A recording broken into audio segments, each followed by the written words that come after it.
I'm about to tell you is the strangest experience I've ever lived through.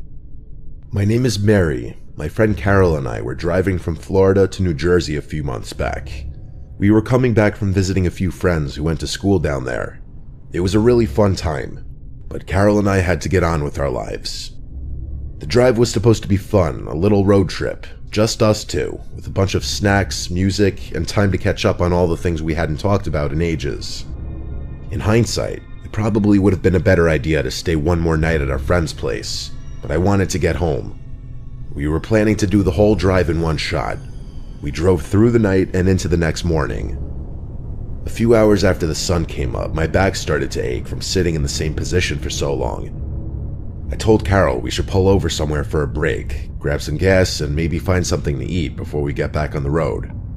We drove past a few more exits before ultimately getting off at what claimed to be a lively, touristy town. For the life of me, I can't remember what the actual name of the town was. It was one of those places that you'd expect to be a tourist stop, with signs pointing to attractions and promises of unique shops or local history. But even as we pulled in, I felt something was off. The streets were empty, and the buildings looked like they'd seen better days. A little too worn down for a place supposedly catering to visitors. It's hard to explain the feeling, but it was the kind of place where you could sense something was wrong without actually knowing what. I'm sure everyone kind of knows what I'm talking about, but you ever driven through one of those ghost towns where all the shop signs are still up, but everything is clearly abandoned? Yeah, that's what it felt like. Only it was weirder, since things weren't actually abandoned, they just looked that way. It wasn't your typical haunted kind of vibe, but strange enough that it's been on my mind ever since. The first stop was the convenience store.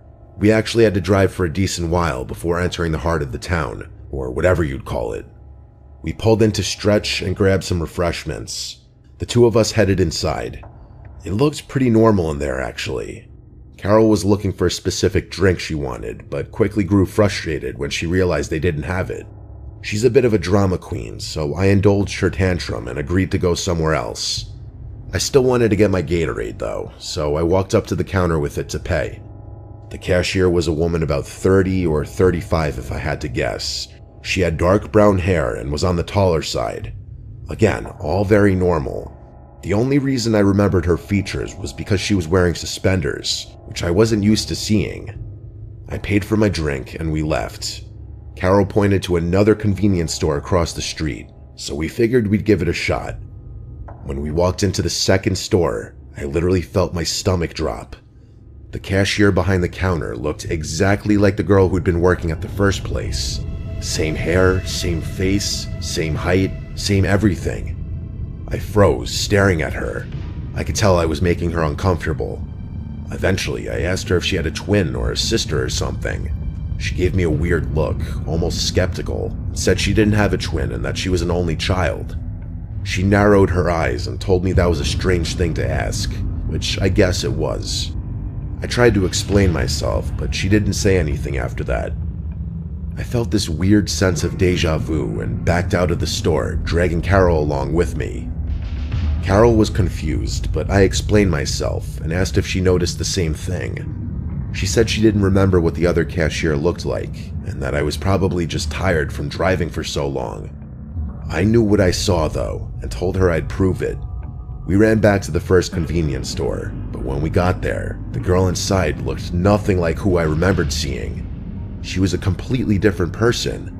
She was short with light hair and looked middle-aged.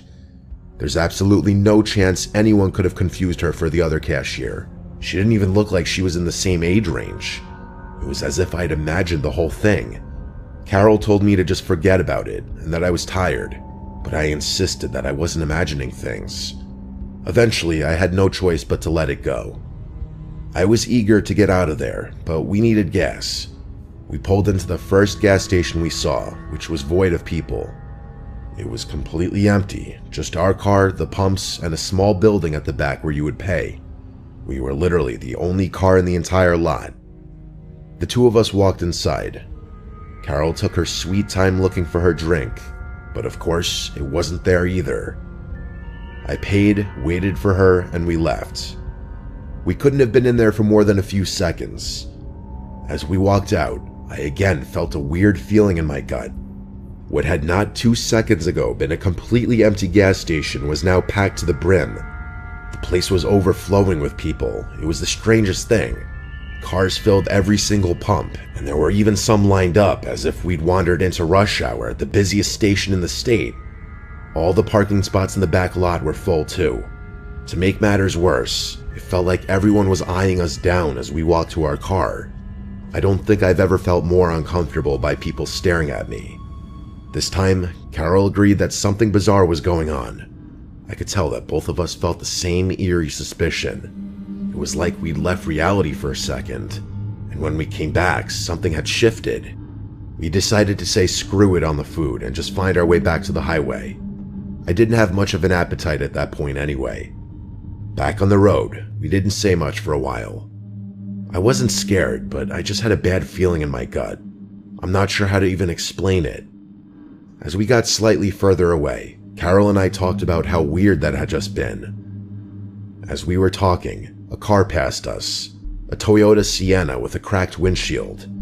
I remember it distinctly because the windshield had this big spiderweb crack running through it, and the side was scratched up pretty bad. It was kind of hard to miss. Carol made a joke about it, but I can't remember exactly what it was. Just as we were starting to loosen up, everything came crashing down again. About 10 minutes later, the exact same minivan passed us again. We were both 100% sure of it. Again, it was impossible to miss with this massive crack in the windshield. How was that even possible, though? We had been driving in a straight line at a pretty fast clip. There's no way it could have gotten ahead of us.